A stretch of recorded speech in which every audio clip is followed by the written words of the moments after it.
From fantasy to tragedy, son buys insurance, kills mother, and swindles over $1 million. In the sun-drenched suburbs of Perth, Western Australia, where pristine beaches meet prosperous residential areas, a dark story unfolded, shattering the perfect facade constructed by social media.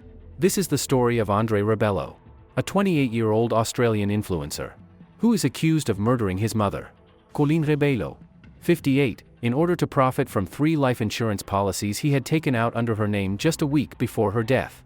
Before this tragedy, Andre Rebello was known as the boyfriend of Gracie Piscopo, a social media star with an impressive following, 300,000 subscribers on YouTube and over 1 million followers on Instagram. Together, they painted a picture of a dream life, sharing moments through perfectly edited photos and carefully curated videos. Their content often featured designer clothes, luxurious vacations, and a life that seemed full of endless wealth. They had a child together, Romeo, and their family videos attracted thousands of views from loyal followers who admired their seemingly perfect lifestyle. However, behind the social media glamour was a grim reality. Investigators found that Andre was in debt to the tune of $40,000 Australian dollars and was being pursued by 2 creditors. Despite being a cryptocurrency trader, his account showed a paltry income of just $22. The gap between their online image and their financial reality was truly shocking.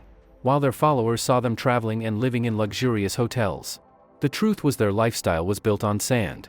By March 2022, Andre's financial situation had worsened to the point where he had to declare bankruptcy.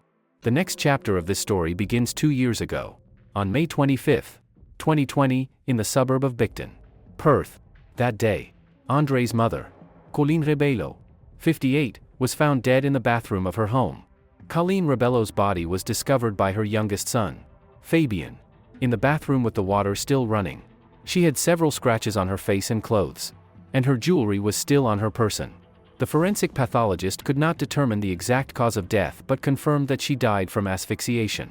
A single mother of 4, Colleen had overcome many hardships to raise her children, including Fabian, who was still a student at the time. Though there were times when she struggled with depression, she always moved forward with optimism and deep love for her children. Initially, Colleen's death was treated as an accident.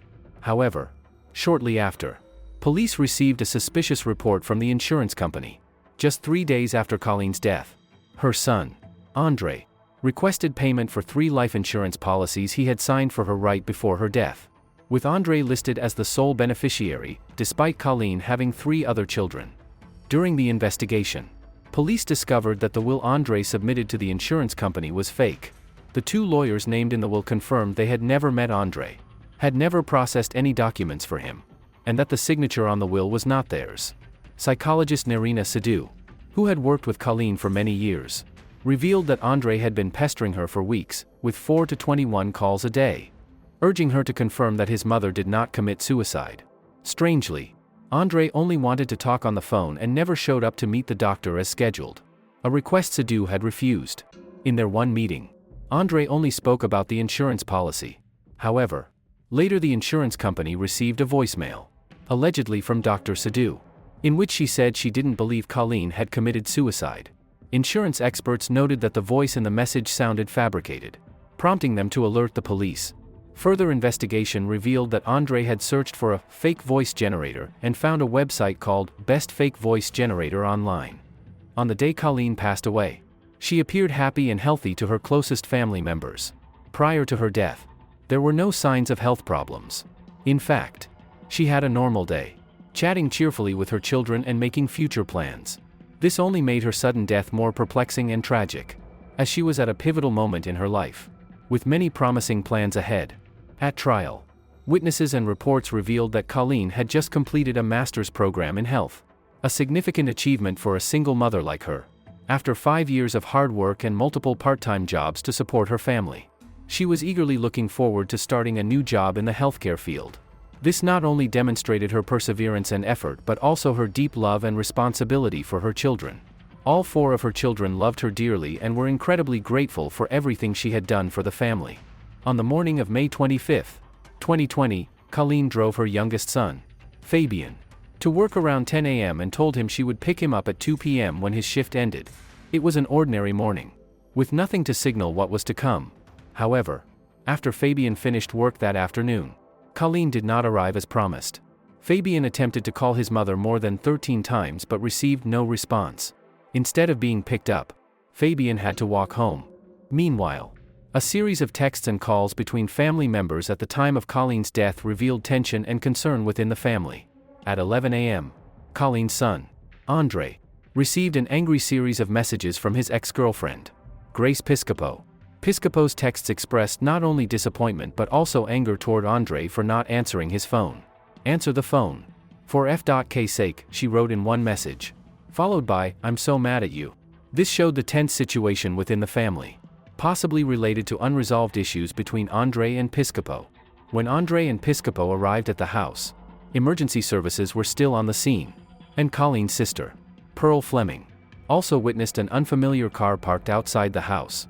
When Fleming returned from work, she saw a white Land Rover parked outside, a car she had never seen before. This added to the mystery and raised further suspicions. At trial, prosecutor Brett Tooker pointed out that the timing of these calls and texts was crucial, as they revealed that Andre had ignored numerous calls and messages from family members while the tragic events were unfolding. These calls not only showed a lack of concern but also obscured the true picture of what had actually happened that day. The investigation into Colleen's death became complicated because the autopsy results were inconclusive. Although forensic investigators could not determine the official cause of death, they could not rule out strangulation or asphyxiation.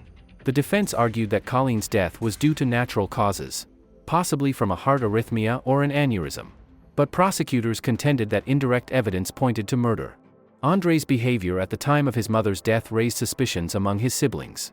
As the trial continued at the Supreme Court of Western Australia, witnesses were building a case based on circumstantial evidence, suggesting that Andre's serious financial troubles, coupled with the suspicious timing of the insurance policies and the fraud he admitted to, pointed to a premeditated murder. Although he denied all charges of murder, Andre admitted to purchasing 3 life insurance policies worth over $1 million, all under his mother's name, signed just 1 week before her death. Additionally, Andre admitted to forging documents, including the will and police reports, in an attempt to benefit from one of the insurance policies, making him the sole beneficiary of $500,000.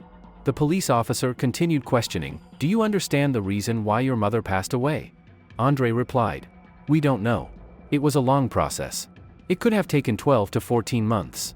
The officer then revealed that an investigative report had been sent to one of the insurance companies on July 30, 2020, 2 months after Colleen's death, stating that she had died of natural causes. "Do you know anything about this?" the officer continued. Andre replied, "No." The officer continued to present evidence regarding the insurance transactions and asked Andre, "The evidence shows that you created an insurance application with RAC. And 1 week later, your mother passed away.